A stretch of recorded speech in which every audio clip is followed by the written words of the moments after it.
சத்யா, புதுச்சேரி மாநில மக்கள் அனைவருக்கும்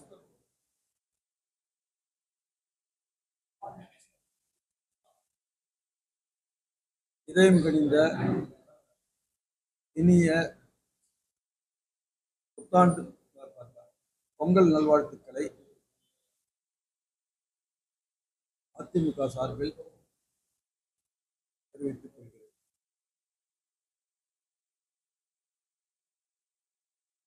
ஒரு காலத்துல கூட்டு குடும்பமா வாழ்ந்த குடும்பங்கள் பல்வேறு சமுதாய சூழ்நிலைக்கு ஏற்ப தனித்தனி குடும்பங்களாக பிரிந்து இருந்தாலும் இந்த நாளில் அனைவரும் ஒன்று சேர்ந்து மகிழ்ச்சி பொங்க கடந்த கால கசப்புகளை மறந்து சந்தோஷத்துடன் பொங்கல் திருநாளை கொண்டாட வேண்டும் என்று மீண்டும் அதிமுக சார்பில் அன்போடு கேட்டுக்கொள்கிறேன். அனைவருக்கும் பொங்கல் நல்வாழ்த்துக்கள். உங்களுக்கும் சேர்த்து. புதுச்சேரி மாநிலத்தில் காலாப்பட்டு, சின்ன காலாப்பட்டு, வெள்ளச்சாவடி, அதை சுற்றியுள்ள பல்வேறு வருவாய் கிராமத்தில் வசிக்கக்கூடிய முஸ்லிம் சமுதாய மக்களுக்கு தனியாக ஒரு ஈடுபாடு இல்லை. அதை தொடர்ந்து பல ஆண்டுகளாக முஸ்லிம் சமுதாய மக்களுடைய பிரதிநிதிகள் அரசை வலியுறுத்திய அடிப்படையில் 8/2/2020 காலாப்பட்டு வருவாய் கிராமத்தில் ஒரு 4500 சதுரடி அரசு புறம்போக்கு இடத்தை அந்த பகுதியில் வசிக்கக்கூடிய முஸ்லிம் மக்களுக்கு இடுகாடு அமைத்துக் கொள்ள உழவுக்கரை நகராட்சி அனுமதி அளிச்சது. ஆனா அந்த அனுமதி அளித்து ஏறத்தாழ ஒரு 5 ஆண்டு காலம் ஆகுது. அதுல அந்த முஸ்லிம் சமுதாய மக்களுடைய பிரேதத்தை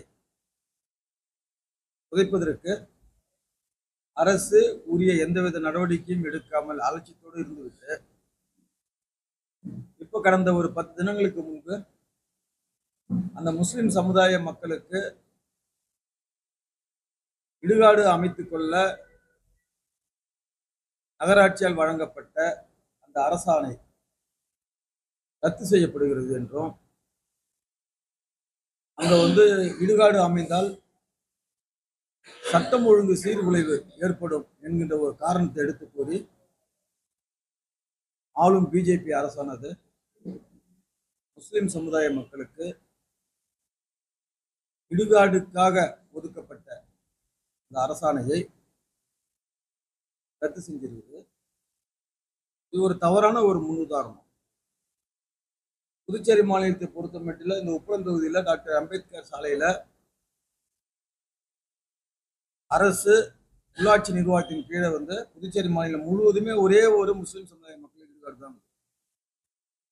இதெல்லாம் அங்கங்க தற்கால கொஞ்சம் இடம் தான் அவங்க அங்கங்க பச்சுக்குவாங்க.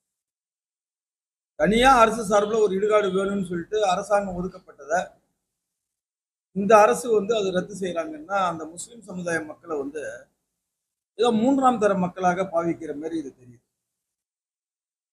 ஏற்கனவே சிறுபான்மை உள்ளிட்ட முஸ்லிம் சமுதாய மக்களுக்கு இந்த அரசு எதையும் செய்யாமல்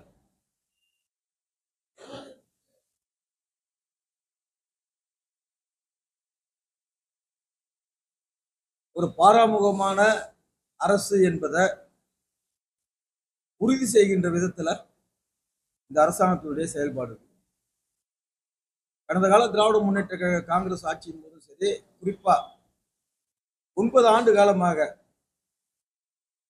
இந்திய அரசியலமைப்பு சட்டப்படி அமைக்கப்பட வேண்டிய வக்ஃப் வாரியம் 9 ஆண்டு காலமா புதுச்சேரி மாநிலத்தில் அமைக்காமல் அந்த முஸ்லிம் சமுதாய மக்களுக்கு அரசு மிகப்பெரிய துரோகத்தை இழைத்து வருது. இது நல்லாவே தெரியுது. பிஜேபி ஆளக்கூடிய இந்த அரசு முஸ்லிம் சமுதாய மக்களை வந்து முற்றிலுமாக புறக்கணித்து அவங்களுக்கு அளிக்கப்பட வேண்டிய உரிமையை கூட தடுத்து நிறுத்தப்படுவதாக ஒரு குற்றச்சாட்டு ஏற்கனவே இருந்து வருது. அதை வந்து உறுதி செய்கின்ற விதத்துல இப்போ இடுகாட்டை கூட வந்து அவங்களுக்கு அமைப்பதற்கு ஒதுக்கப்பட்ட இடத்தை மறு அரசாணை வெளியிட்டு இப்ப நீங்க ரத்து செய்றீங்க. இது வந்து அது வந்து அவங்களுக்கு கொடுத்த சட்ட ஒழுங்கு கட்டுறோம்னா அப்ப சட்ட ஒழுங்கை பாதுகாக்க வேண்டியதானே அரசாங்கத்தினுடைய கடமை. அப்ப எந்த அடிப்படையில் நீங்க அவங்களுக்கு ஏற்கனவே நீங்க அந்த இடத்த ஒதுக்கிட்டு இப்போ வந்து சட்ட ஒழுங்கு கட்டுறோம்னா அப்ப இவங்கெல்லாம் வந்து முஸ்லிம் மக்கள்லாம் வந்து அவங்க என்ன இவங்களா அவங்க வந்தாங்கன்னா சட்ட ஒழுங்கு கட்டுறோம்னா என்ன நினைக்கிறீங்க அந்த மக்களை? அதனால வந்து மாண்பு முதலமைச்சர் அவர்கள் புதுச்சேரியினுடைய பிராந்தியத்தில் ஒரே ஒரு முஸ்லீம் இடுகாடு தான் இருக்குது. ஒன்னே வந்தாங்க எங்கூட்டாண்டு இருக்குது. அந்த அது மட்டும் தான் வேற எங்குமே கிடையாது. கருத்தில் கொண்டு உழவுக்கரை நகராட்சிக்கு உட்பட்ட பகுதியில் வாழக்கூடிய முஸ்லிம் சமுதாய மக்களுக்கு அவங்களுடைய நீண்ட நெடுநாள் கோரிக்கையான தங்களுக்கு தனியான ஒரு இடுகாடு அமைத்துக் கொள்ள அரசின் இடத்தை எங்கேயாவது ஒரு இடத்துல வந்து இடம் அளிக்கணும்னு சொல்லிட்டு மாண்பு முதலமைச்சரை வலியுறுத்தி கேட்டுக்கொள்கிறோம். இப்போ புதுச்சேரி மாநிலத்தில் மத்திய அரசாங்கத்தினுடைய கட்டாய ஹெல்மெட் சட்டத்தை அமுல்படுத்திய தீர்வுன்னு சொல்லிட்டு புதுச்சேரி காவல்துறை பல்வேறு முஸ்தீப்புகளுடன் சட்டத்தை அமுல்படுத்துகிறாங்க நேற்றிலிருந்து. இப்போ மத்திய அரசாங்கத்துடைய சட்டம், சுப்ரீம் கோர்ட்டுடைய அரசாணை இதெல்லாம் நிறைய சொல்றாங்க. இதனால நாங்கள் செஞ்சுதான் ஆகணும்னு சொல்லிட்டு புதுச்சேரி மாநிலத்தை பொறுத்த மட்டும் பேனர் தடை சட்டம்னு ஒண்ணு இருக்குது. அந்த தடை சட்டத்தை வந்து இவங்களால வந்து காவல்துறையில வந்து அமுல்படுத்த முடிஞ்சதானா இல்லை. அதே போன்று வந்து புதுச்சேரி மாநிலத்துல போக்குவரத்து நெரிசல் அதை கட்டுப்படுத்த ஏதாவது நடவடிக்கை எடுக்கப்பட்டதானா இல்லை. நகரப்பகுதியில் உட்புற சாலைகள் ஒன்று கூட மேம்படுத்தப்படவில்லை. சுற்றுலா என்ற பெயரில் நடைபெற்றுக் கொண்டிருக்கும் பல்வேறு கலாச்சார சீரழிவுகள் அது தடுத்து நிறுத்தப்படவில்லை. சுற்றுலா பயணிகளை கவருவதற்காக அனுமதி அளிக்கப்பட்ட மசாஜ் சென்டர்ல நடைபெற்றுக் கொண்டிருக்கக்கூடிய இந்த பிராசிஸ்ட் விபச்சாரங்களை தடுப்பதற்கு சட்டம் இருக்குது. ஆனா அதுல வந்து இவங்களால வந்து எந்த விதமான நடவடிக்கையும் எடுக்க முடியல. இப்ப பல்வேறு வழக்குகளை நிறைய பேரை குற்றவாளியை சேர்ப்பாங்க. ஆனா எந்த வழக்கிலையுமே அந்த குற்றவாளிகளுக்கு உரிய தண்டனையை வந்து நம்ம காவல்துறையால வந்து பெற்றுத்தர முடியவில்லை. அதே போன்று நீங்க எடுத்துட்டீங்கன்னா கலால் சட்ட விதிகளுக்கு மீறி பள்ளி கல்வி நிறுவனங்கள், வழிபடும் தடங்கள், அங்கெல்லாம் மதுபான கடைகள் தாராளமா இருக்குது. அந்த சட்டத்தை வந்து இவங்களால வந்து அமுல்படுத்த முடியல. தினந்தோறும் புதுச்சேரி மாநிலத்திலிருந்து அரசியல் சார்புடைய ஒரு சிலருடைய துணையோடு கள்ள மதுபானம் தயாரிக்கப்பட்டு அண்டை மாநிலத்திற்கு தொடர்ந்து கடத்தப்படுகின்றது. பல கோடி ரூபாய் சரக்கு தினந்தோறும். அது தமிழ்நாட்டில் இருக்கிற காவல்துறையில் கலால்துறையில் இருக்கிறவங்க அப்பப்போ 1-2 பிடிக்கிறாங்க. ஆனா அது புதுச்சேரி அரசாங்கம் அது சம்பந்தமா இந்த கலால்துறையில் இருக்கக்கூடிய அதிகாரிகளாகட்டும், அதுல இருக்கிற காவல்துறை சேர்ந்தவர்களாகட்டும், அது எந்த விதமான நடவடிக்கையும் இல்லை. இப்போ இந்த கலால்துறை சட்டப்படி இரவு நேரத்தில் பார் 11 மணி வரைக்கும் தான் நடத்தணும். ரெஸ்டா பார் 11 மணி வரைக்கும் தான் நடத்தணும். 1 மணி வரைக்கும் நடக்குது. அதை தடுப்பதற்கு எந்த நடவடிக்கையும் இல்லை. அதே போன்று சுப்ரீம் கோர்ட்டுடைய தீர்ப்பு மாநிலத்தினுடைய பிரதான சாலைகள்ல மதுபான கடைகள் அமைக்கக்கூடாது இருக்குதா? அந்த தீர்ப்பு உங்களுக்கு எல்லாம் தெரியுமா? ஆனா மாநிலத்தினுடைய பிரதான சாலையில ஒரு 30க்கும் மேற்பட்ட மதுபான கடைகள் அமைக்கப்பட்டிருக்குது. அதை சட்டப்படி வந்து உரிய நடவடிக்கை எடுக்க வேண்டிய காவல்துறை ஏன் எடுக்கலன்னு எங்களுக்கு தெரியல. அப்புறம் நீங்க பாத்தீங்கன்னா இப்ப எல்லாத்துக்கும் மத்திய அரசு சொல்றீங்க, மத்திய அரசாங்கம் சொல்லிட்டாங்க நாங்க செய்யறோங்க. இந்த மாநிலத்தோட உரிமை, மாநில அந்தஸ்து உரிமை, அதே போன்று வந்து மத்திய நிதிக்குழுவில் புதுச்சேரி சேர்ப்பது என்பது உரிமை. மாநிலத்தினுடைய உரிமைகள் மத்திய அரசால பறிக்கப்பட்டு வருகின்றன. அதை பெறுவதற்கு இந்த அரசும் சரி யாரும் சரி எந்த விதமான நடவடிக்கை இல்லை. இதை விட முக்கியமானது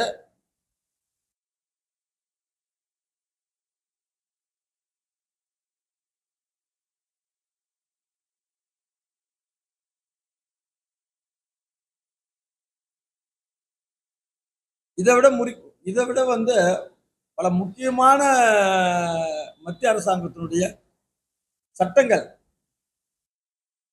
இதெல்லாம் வந்து ஐயோ மத்திய அரசாங்கம் சொல்லிட்டாங்க, மத்திய அரசாங்கம் சொல்லிட்டீங்கன்றீங்க. இப்ப புயல் அடிச்சது. இந்த புயல் அடித்த மாநிலத்துக்கு ஒரே ஒரு நயா பைசா கூட மத்திய அரசாங்கம் இன்னி வரைக்கும் உதவி கொடுக்கல. மத்தியில் ஆளக்கூடிய இந்த பிஜேபி அரசு புதுச்சேரி மாநிலத்திற்கு, புயலால் பாதிக்கப்பட்ட புதுச்சேரி மாநிலத்துக்கு ஒரே ஒரு சிங்கிள் நயா பைசா புயல் நிவாரண நிதியை கொடுக்கல. இப்ப அரசு ஊழியர்லாம் வந்து எல்லாரும் அவங்களுடைய சொத்து கணக்கை ஆண்டுதோறும் காட்டணும். எல்லாரும் நீங்க பாத்தீங்கன்னா புதுச்சேரி மாநிலத்தில் 60% அரசு ஊழியர் மட்டும்தான் சொத்து கணக்கை காட்டுகிறாங்க. இன்னும் 40% அதாவது பாதிக்கு மேற்பட்டவர்கள் என்ன கேட்டா அவங்க சொத்து கணக்கே இதுவரைக்கும் காட்டல. ஆனா சட்டங்குது. எது சட்டங்குது? ஆண்டுதோறும் அதாவது வந்து இந்த கெஸ்டட் ஆஃபீஸர், நான் கெஸ்டட் ஆஃபீஸர், ஐபிஎஸ் அதிகாரிகள், ஐஏஎஸ் அதிகாரிகள், ஐஎஃப்எஸ் அதிகாரிகள், அப்புறம் பிசிஎஸ் ஆபீசர்கள் இவங்கெல்லாம் வந்து தங்களுடைய சொத்து கணக்கை ஆண்டுதோறும் காட்டணும்னு சட்டங்குது. ஆனா நீங்க போன வருஷம் பாத்தீங்கன்னா வெறும் 20% அதிகாரி தான் சொத்து கணக்கு காட்டினாங்க. 80% அதிகாரிகள் சொத்து கணக்கு காட்டல. எந்த நடவடிக்கையும் இல்லை. இவ்வளோ முக்கியமான பிரச்சனைகள்லாம் சட்டங்கள் இருந்தும் எந்த சட்டத்தையும் இந்த காவல்துறையும் சரி இந்த அரசும் சரி எதன் பேரிலும் நடவடிக்கை இல்லை. நம்மளுடைய மாநிலத்தினுடைய உரிமைகள் தொடர்ந்து மத்திய அரசால பறிக்கப்பட்டு வருகின்றது. அதை பெறுவதற்கு எந்த நடவடிக்கையும் இல்லை.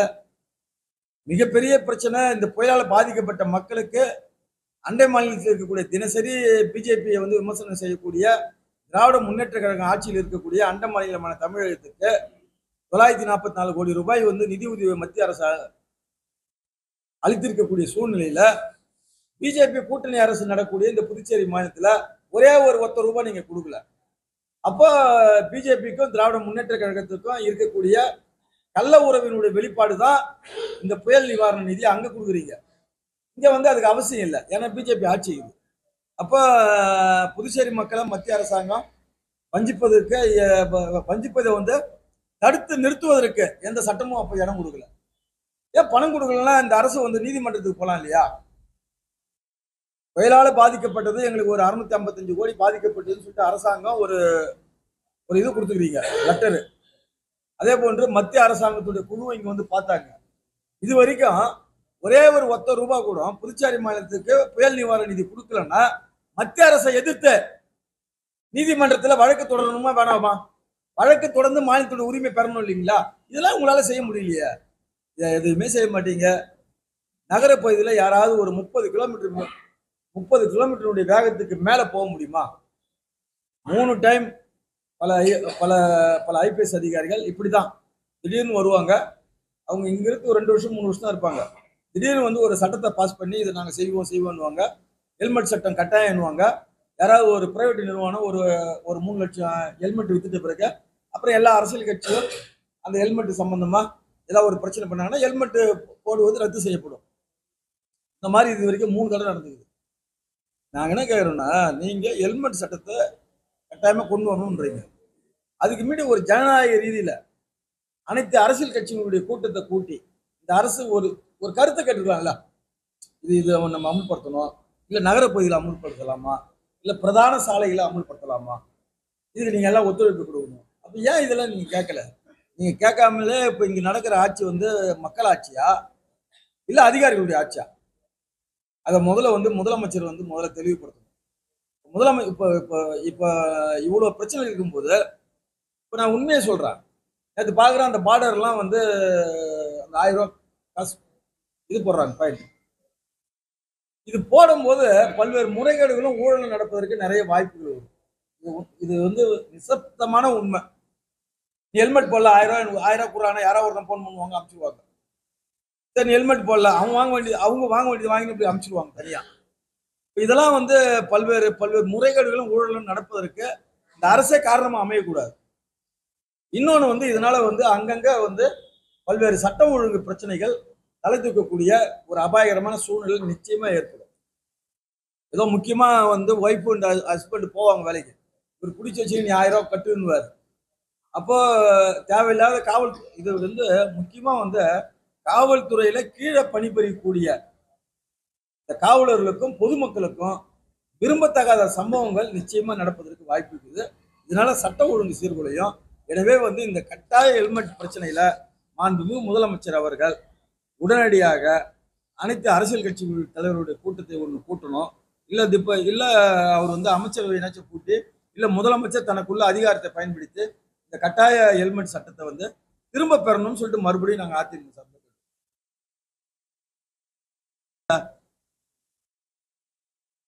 மத்திய அரசாங்கத்துடைய உத்தரவு தான் அது.